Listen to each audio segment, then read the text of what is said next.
Here we have the Olmi Mechanical Weeder. Here's how to restring the front and rear rollers. Lock out your tractor and gather your tools: a 5mm Allen, hammer, pry bars, wrenches, and side cutters.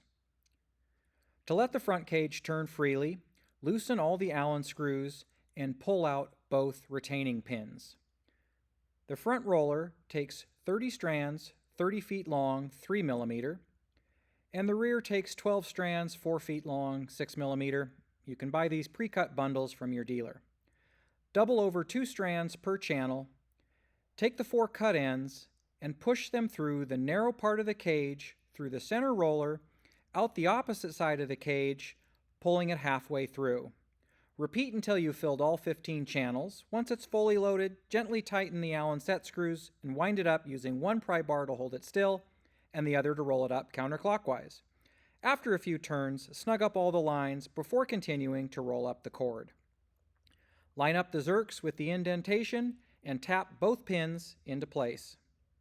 Cut all the looped ends. Remove the keeper bolt and the center bar to rotate the rear cage.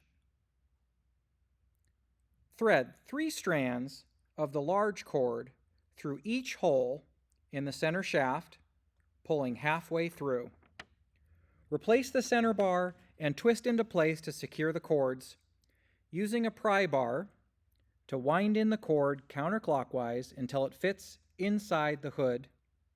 Reinstall the keeper bolt to hold the cage in place, and trim all the string ends even with the end of the Happy Plant system.